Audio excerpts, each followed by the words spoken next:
General nurses are dealing with health crises that are on the surface. They're visible, often they're external, and even if they're internal, you can cut into it and see it. Whereas mental health nurses, by definition, are dealing with stuff in your mind which is completely invisible. It is the only way of accessing that is through communicating. I worked with this man called Graham. That wasn't his real name. He started to hear voices. He had strong paranoid beliefs that people were talking about him. He had to come into hospital, and the main way of actually helping overcome that loneliness and isolation as a result of his experiences was to really enter his world, to develop a shared model, a shared understanding of how these experiences shaped his beliefs and how that made him feel both emotionally and how he reacted behaviourally by avoiding a whole range of situations. It makes me feel really good actually, and it gives me a tremendous source of satisfaction that actually by relating to somebody, by understanding somebody, that you can actually empower them and help them recover.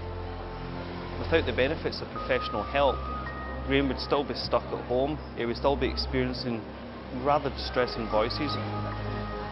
So what may sound like and look like just a very low-key conversation is often a very highly skilled therapeutic intervention.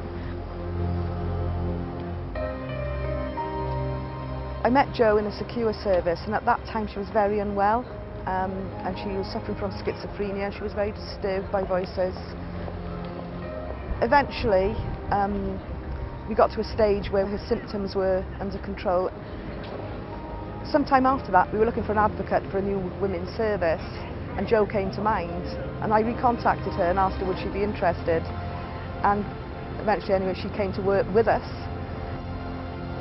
She said that's what kept her alive, that's what kept her going, that somebody had hope and a belief that actually things could get better. So I think one of the most important things is holding on to that hope for people when everything feels so hopeless. I think one of the most helpful descriptions of how mental health nurses work with patients is about being alongside them. And that sounds almost passive and almost simple, but it is enormously demanding and complex and requires a whole batch of both professional and personal qualities.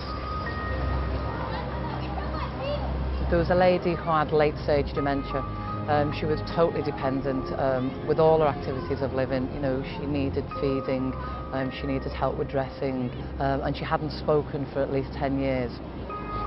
She suddenly just spoke to me in the bathroom, and while she was in the bath.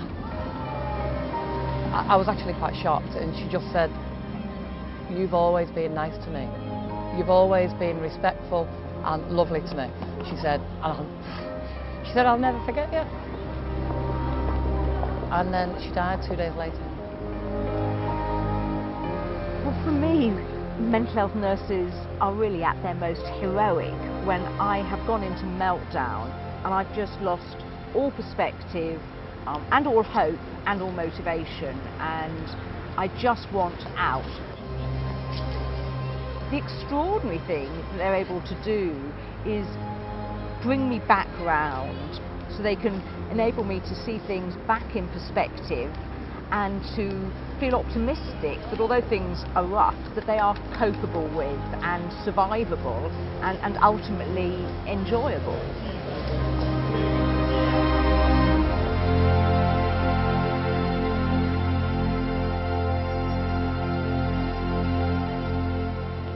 Well, it's very unfashionable to say they're angels, but I think they are.